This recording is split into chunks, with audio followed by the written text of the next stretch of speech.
Can I admit something? I don't want to just be a good writer.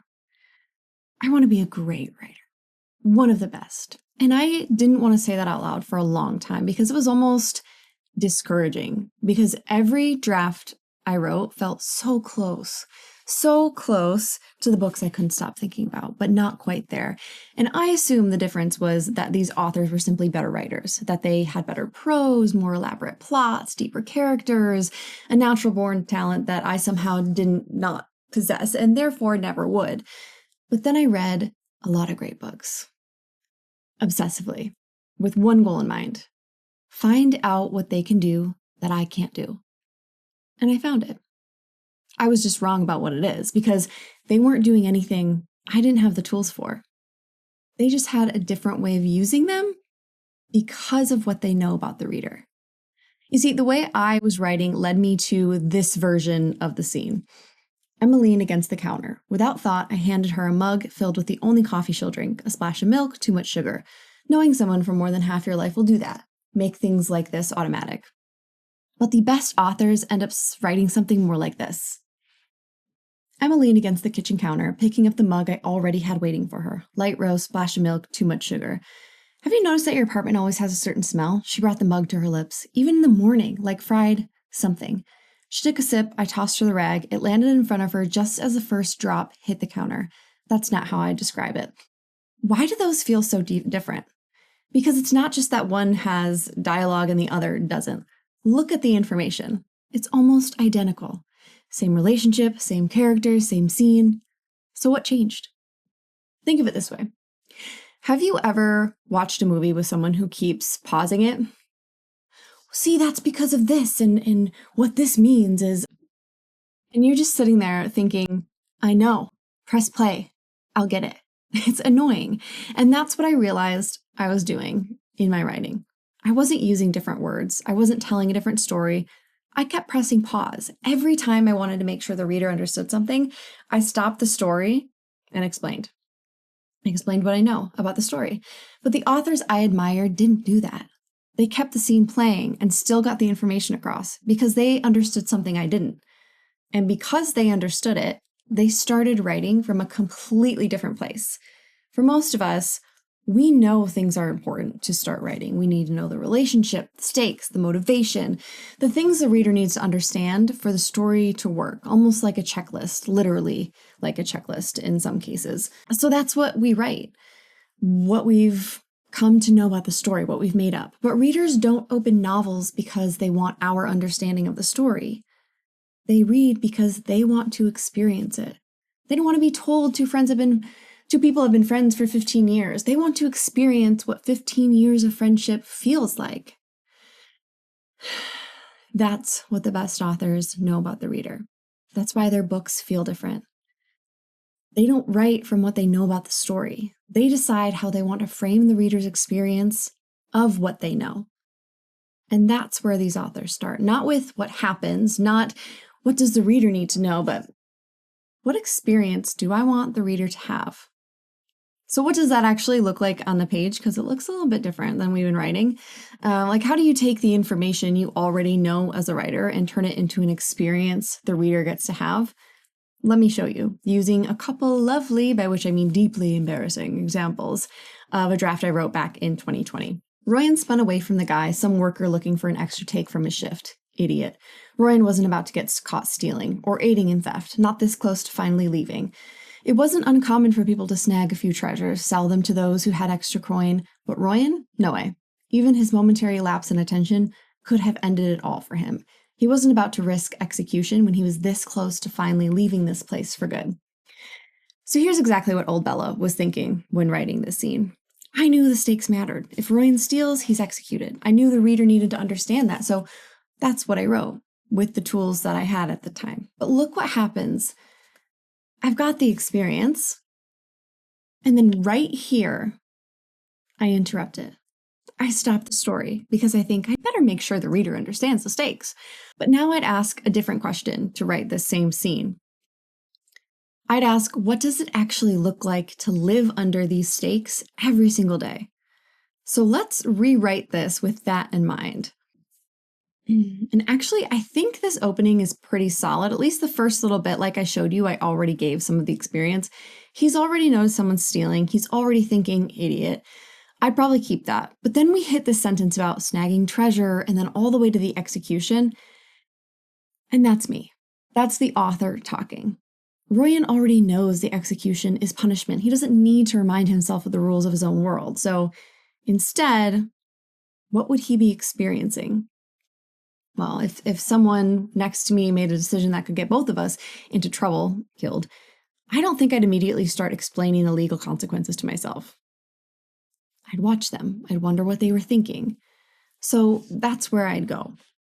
Now he's paying attention to the guy, and now we're getting something I never planned on. We're actually learning about Royan. He remembers being that desperate. He doesn't excuse it, but he understands it.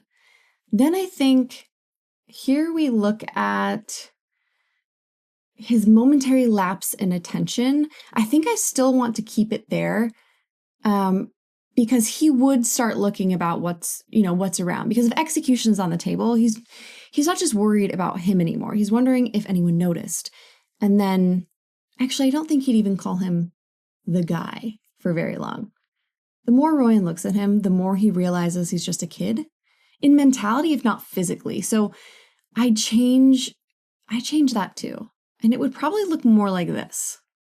Because now he's actually not negotiating, but trying to calm himself down because he has a moment of fear, right? Something moved quickly. He flicked his gaze to the figure. Oops. We all make mistakes. Light fabric, clean, drifting on the poor excuse of a breeze. She caught him looking. He snapped his head down, put his back to the kid again, stabbing another item, then another, and rapidly dropping it in his bag. They couldn't pin anything on him. He was working. He had nearly a full bag. It was the kid she was watching. Had to be. So now we've got tension without ever saying execution is the punishment. We might not know that yet at this point, but we still get that it's dangerous. And I still want that idea at the end, not just as an explanation, but from Royan's perspective and his experience. Maybe he goes back to looking at the kid again. Yeah, I think he's going to have to reference the kid to really understand what's at stake. Let's go back.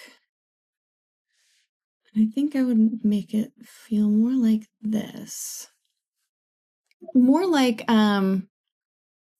well, he doesn't look like he'll get lucky. He looked more like the type Royan ever saw again, dangling from the posts as he came into work. I love that because I don't have to explain execution anymore. The reader will get it. And then the last piece is just like the idea that this is his last day. So that's some context prior to the scene that you might not know. So he doesn't actually need to experience that again. So let me just round out that last point of the original idea with this. Royan grabbed another piece and set it in his bag, not looking at the kid again. This time he wouldn't have to see what became of him. So now let's read the whole scene start to finish and feel what has changed. Royan spun away from the guy whose eyes were doing too much skimming for his liking, trailing after anything that shone. Idiot. Royan was younger than him when he'd had even skinnier arms, even darker bags under his eyes, drier, cracked, and bleeding lips. Something moved quickly. He flicked his gaze to the figure. Light fabric, clean, drifting on the poor excuse of a breeze. She caught him looking. He snapped his head down, put his back to the kid again, stabbing another item, then another, and rapidly dropping it in his bag. They couldn't pin anything on him. He was working. He had nearly a full bag. It was the kid she was watching. Had to be. His gaze found the kid's face again. He didn't look like the type to get lucky. Looked more like the type Royan only ever saw again dangling from the posts as he came into work. Royan grabbed another piece and set it in his bag, not looking at the kid again. This time, he wouldn't have to see what became of him. Notice the information didn't disappear. It just stopped interrupting the story. Instead of writing what I knew, I started writing what living in that world would actually feel like. And that's all from just designing the experience on the page instead of writing the conclusion, which happens in more places than just with stakes. I share what those places are, what they look like every week-ish as I'm in progress building this kind of intentional reader experience in my novel. If you'd like some of that, some of the raw, the fresh, practical applications, there's a link below. But right now, let's look at one where we want character motivation to be clear as the writer, but have it be experienced as the reader. While I'm reading this, try to identify where I interrupt the experience and put it in the comments, because I do the same thing here. Can you spot it? Her mother sat in a tub carved from the ground, its contents filled with what was likely hot water, oils, herbs, and sands twirling around her by her own doing. It keeps my skin anew, she'd always said. Personally, Sacher wouldn't think sand drifting in unsavory areas would be soothing in any way, but her mother had reason to try to feel anew. She was ill. She'd never admit to it, but Sacher could feel it. Could even see it in the tautness of her graying, dark brown skin, wrapping bones in certain places, her cheekbones, elbows, and likely her ribs. But Sacher had no intention of seeing it. Here's exactly what old Bella was thinking this time. I knew Sacher's mother was sick. I knew that was important because it motivates decisions Sacher makes later in the story. So I made sure the reader knew it too. And just like before, I start the experience, and then right here, I interrupt it. I stop the story because I'm thinking, I better make sure the reader understands she's ill. But now I'd ask a different question that creates this in an experience. What does it feel like to slowly realize your mother is getting sicker every time you look at her? Okay, so in this case, I think I'd actually keep the beginning because I have started the experience. Her mother is in the bath, Sacher walks in, that's all working. But then I start explaining what Sacher already knows. Instead, what would she actually do? Honestly, I don't think she'd keep staring. If you've watched someone get sicker over a long period of time, you almost learn not to look. So I think she'd find something else to focus on. Maybe the additives of the bath. And so it's almost like a distraction this way, where she's able to initiate the scene and the engagement with her mother, but she doesn't have to actually engage. Then her mother starts talking. I actually think her mother should start talking. Instead, here I've basically looked back. She had always said, but why doesn't she say something now? I think she would actually pretend everything's normal. Remember, she wouldn't admit it. We see here that, she would never admit it. And the experience of that is just everything is status quo. She isn't saying I'm not sick. She's acting like she isn't. So I'd lean into that. Then I think Sacher actually looks back, and I think she'd still have that line about sand in unsavory places because it's funny and it's very her as a character. But then she's noticing all the things she was trying not to notice before. Not because I need to tell the reader her mother's sick, but because she can't avoid seeing it forever.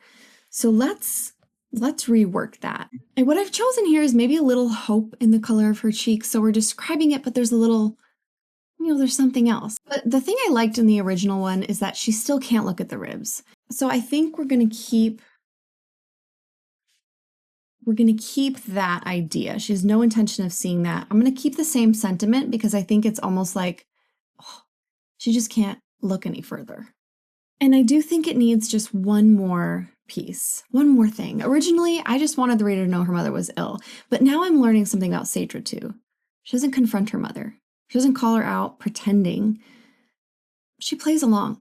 So I think it might look like this to round out the scene.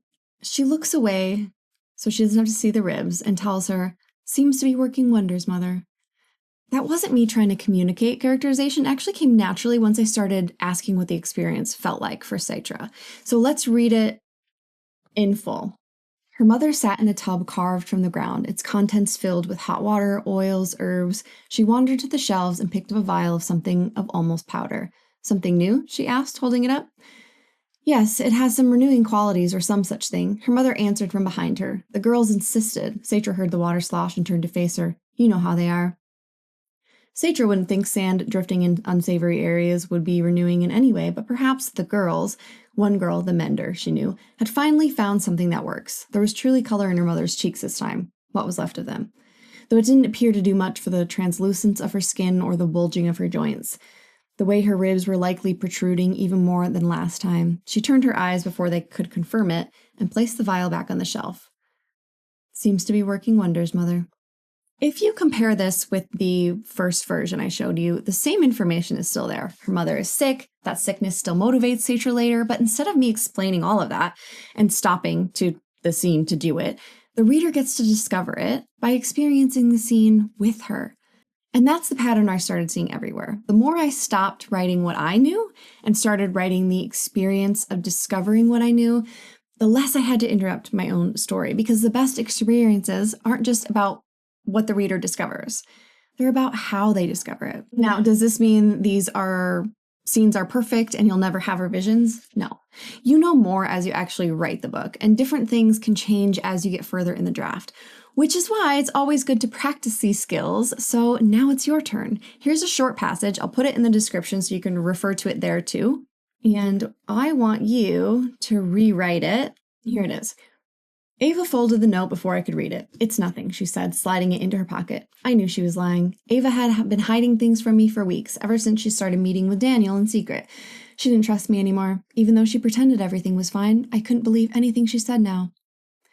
Right now, it tells the reader something, everything. Your job is to rewrite it so the reader experiences it instead. Notice where there's an interruption and continue the experience. Just ask, what would the reader need to experience to arrive at that conclusion instead of being told? In other words, what is the experience of realizing somebody isn't being honest with you? If you want feedback, leave your rewrite in the comments or read through someone else's and see how many different experiences can lead readers to the same understanding. And that's what I spent years looking for, the thing I thought only the best authors knew how to do. Turns out, they weren't using a super elite set of writerly tools. They were just starting from a different question, which means you have all the tools to be able to do it too.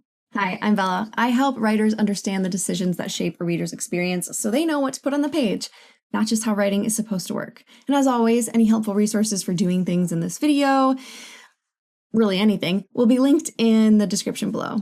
I will see you next time.